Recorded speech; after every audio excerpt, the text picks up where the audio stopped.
Hello, I'm Bonnie, the owner of Turquoise Tufa, and I thought it would be nice if for the very first time ever, we could go through Turquoise Tufa's 2023 jewelry catalog together.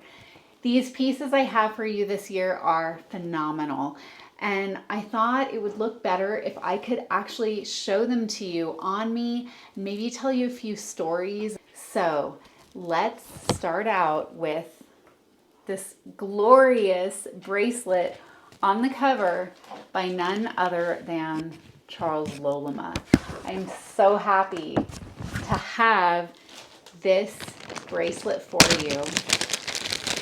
It is Tufa cast silver set with a phenomenal, I'll keep using that word, set with a phenomenal natural red Mediterranean coral stone in a gold bezel.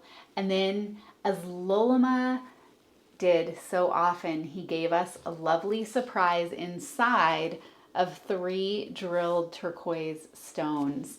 The piece is signed, there we go. The piece is signed Loloma. There, you can see it a little bit. And something really special about this particular piece, it has got phenomenal provenance. It appears in Loloma Beauty is his name, the book by Martha Hopkins Streever, Marty Streever, who is my own mentor, employer, and friend for a number of years. And let's see here. I think it appears on page 156, unless I am mistaken. Yep, there it is, page 156 of this catalog, or this book on Charles Loloma that went along with a show at the wheelwright of Charles Loloma's works. The piece actually came to Marty Streever from Veronica, who is Charles Loloma's niece. Marty Streever sold this piece to a private collector, and then the piece is back in my hands to sell to you. And it's really special because if you think about it, it was owned by Verma, who was Loloma's niece again. Then it went to Marty Streever, the author of Loloma Beauty is his name, and the curator of the Wheelwright show. And then went to one private client, came back to me. So really it's only been in the hands of one private collector. You don't often find Loloma pieces with that kind of provenance and that have not been in very many collections. Moving right along, I have another special piece for you. It's also very contemporary in style, and it also was part of a show, and it appears in a show catalog. Another wheelwright show, in fact. What I have for you is the bracelet on page 3 by Tony Abeyta. And this bracelet is not just a bracelet, it's a sculpture. It looks equally as good on your wrist as it would sitting up as part of a display. It's just incredible. I'm going to use that word a lot too. This is the bracelet. Look at that turquoise.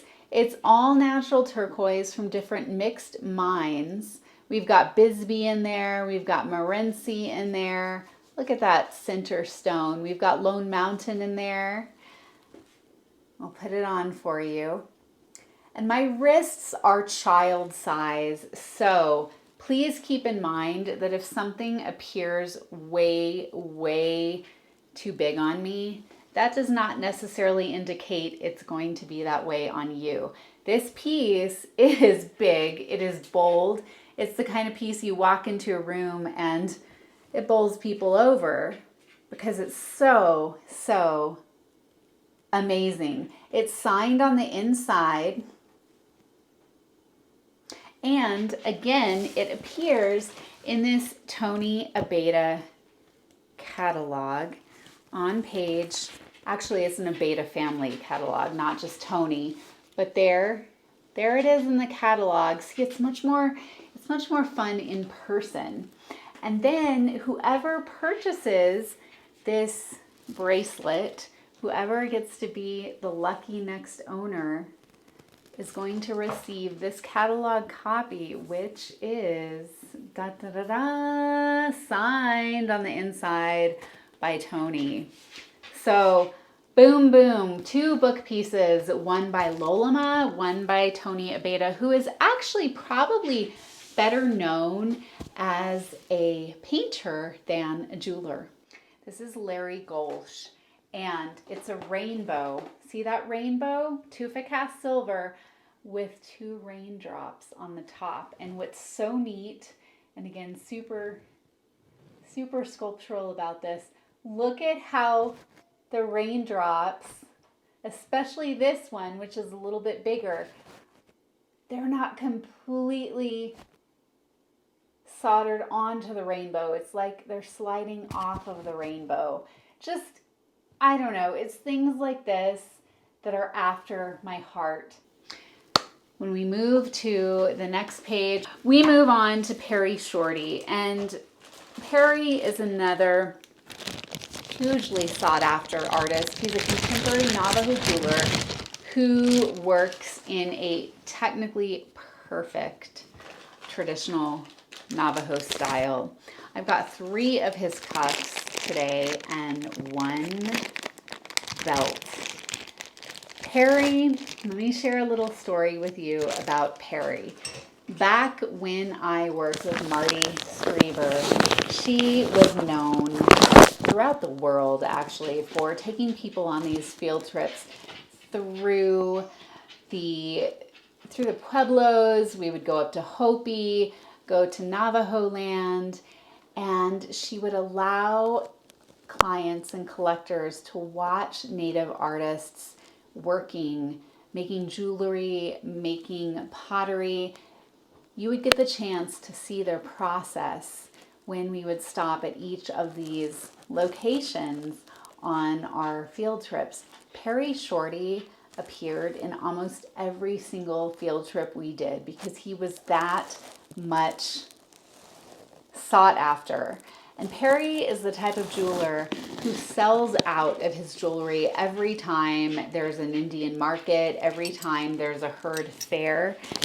So when people would attend Marty's field trips and we would see Perry maybe up at Shiprock, maybe in a community center, maybe in a restaurant, we would maybe have 25 participants on the field trip. And Perry would come with maybe 5 to 8 pieces. Everyone, of course, wanted a Perry piece. So the way we would determine on the field trips who got a shot at buying these sought after Perry Shorty pieces, we would do a drawing out of a hat. And if your name was called first, you would get first pick at the Perry pieces. We always had lots of sad people because if we only had 5 pieces, usually the first 5 names out of the hat would be those who would get to pick Perry's pieces. This is a coin silver repoussé cuff, and this is also a coin silver piece by Perry. Sometimes Perry would give our field trip groups demonstrations of him actually melting the coins that would eventually turn into his jewelry. This piece is Perry's filigree set with fine natural turquoise. And then the final piece I have by Perry Shorty, something he didn't do a lot of, especially this style. This is a first phase style belt. And every single one of these gigantic and heavy conchos on here is coin silver. The belt is 2. There are 1, 2, 3, 4, 5, 6, 7, 8, 9 conchos plus a buckle on this belt, and they're set on this beautiful hand-cut leather in first phase style, meaning here that we don't have any decorative silver soldered on. You can see the actual belt strap, the leather belt strap through this coin silver.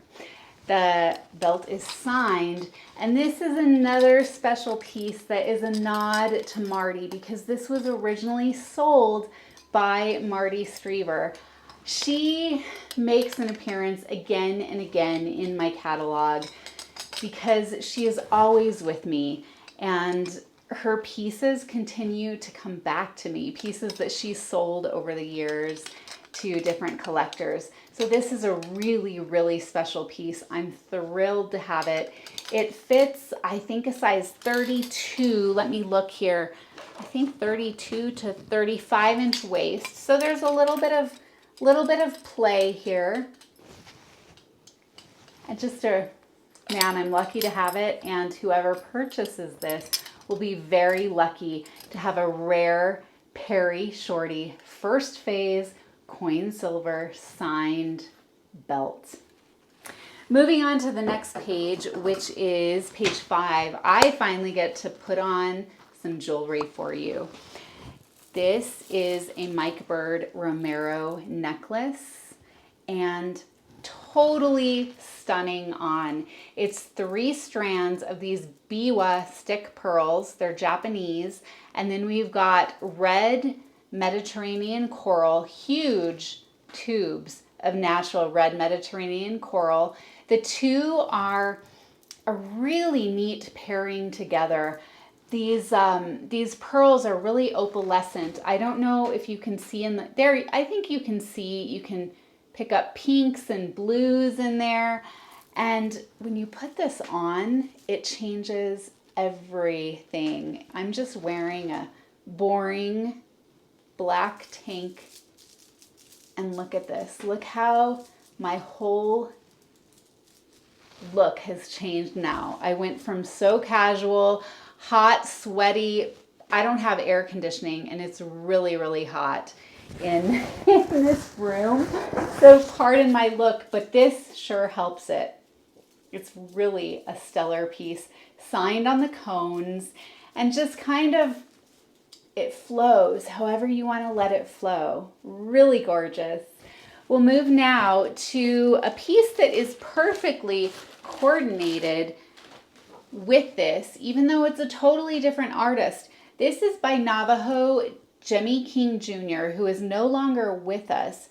And he called his bracelets of this style his sky high bracelets, because you've kind of got a carinated silver cuff, but then he has inlaid on top of it, again, natural red Mediterranean coral, a little bit of lapis, and a little bit of turquoise. It's signed on the inside, and that red looks perfect with this red. Such a pretty piece. Then I've got a little baby for you done by Charlie Bird, who does exquisite contemporary style inlay. I actually have a pair of his earrings, but mine are fossilized ivory and mother of pearl. This one is so great because it is turquoise and mother of pearl set in silver. And this is a pin. It's a smaller size. So if you're somebody who enjoys a more understated look, but you still want a beautiful pop of color, this pin could be it for you. So, so pretty. Moving to the next page, which is page 6, we move to Norbert Peshlakai. And again, another nod to Marty, because she just means so much to me. Marty was one of the first dealers to work with Norbert, and I have the cutest picture of them in 1978. Norbert's just a wee young man here, and Marty's a young woman. So cute. And what I have of Norbert's for you in this year's catalog, I've got a cool chain which is handmade by Norbert. And it's great alone, but it also would be really nice if you were to hang something from it. So that's about the length of this chain. It's signed with Norbert's hallmark. And there you go. You can see it a little bit better.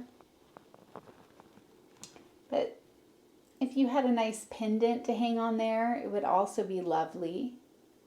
So I've got that for you by Norbert. I also have this pin, which I'm excited to show you because in typical Norbert fashion, it's more than meets the eye. At first glance, it just looks like this really, really neat pin with kind of a pastoral scene down here. Oh, it's hard to pick that up. And then you've got a coral cab there. But look at this. Turn it to the side.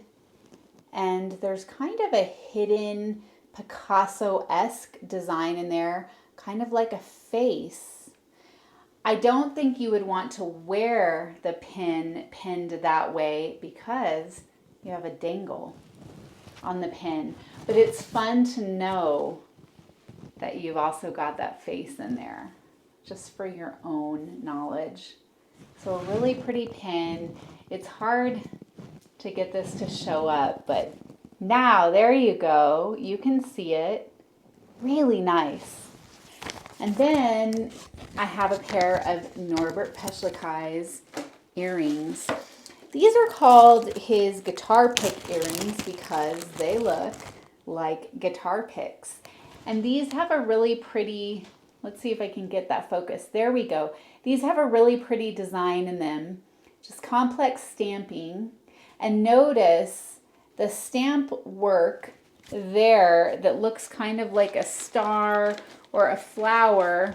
I've already put this back in the bag. But it's the same stamp that you see there on the pin. So I'm just saying, if you're going to go for one, you might want to go for the other one too. And these are, they're a good size. They're posts for pierced ears and really nice. Now, if you want something a little bit more subtle, I've got for you more by Jimmie King Jr. These are 14 karat gold. There's two different pairs of earrings and they're little babies, but they're really, really beautiful for those of you who don't want to have too much on. Let's see. Can you see that?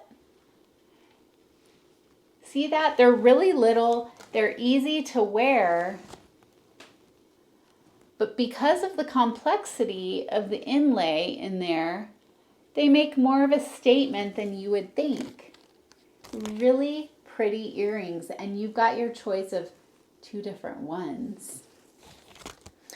Then I also have on page 6 a sweet, this one's after my heart. It's a sweet pendant by Clarence Lee, a Navajo artist. And what I love about this pendant is that it's a person, a Navajo person, in their pickup truck, and look who's riding in the back. There we go. You've got a dog, a cute dog riding in the back, and then you see Monument Valley over the top of the pickup. It's such a neat piece. And again, it's one of those that if you're not somebody who wants to make a big flashy statement, this would be great. You could wear it on a long chain. You could wear it on a short chain. You could wear it on the Norbert chain if you wanted. So it's another sweet piece.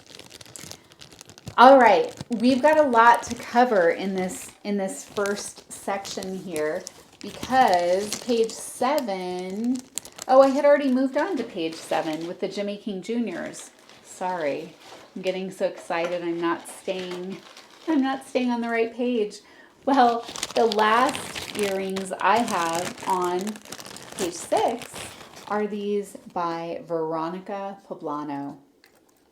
These are really pretty, really easy to wear. And despite the fact that they've got coral stones and then jet stones, they're lightweight because they've got this elongated shape to them. Can you see those?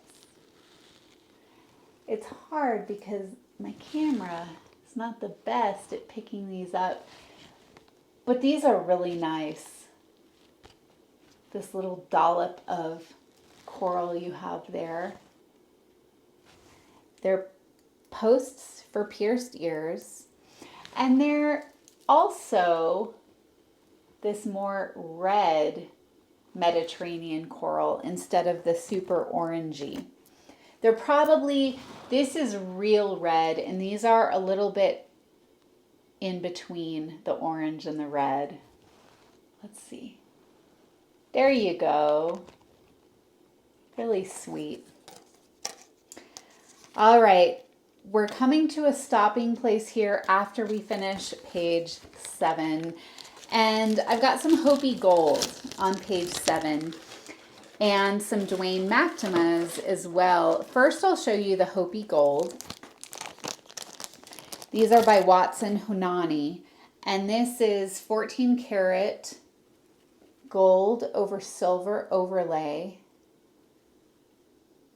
It's a Katsina figure, and that's about the size that it would be if you were to wear it. Then I have his two of his animal pieces, which are also the 14 karat gold and silver overlay. The first is some bears. I'm a sucker for all kinds of animal jewelry.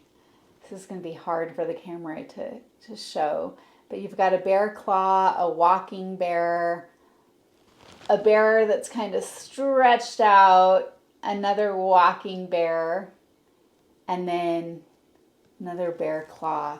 I think it's really, really a pretty cuff. A lot of power in this piece.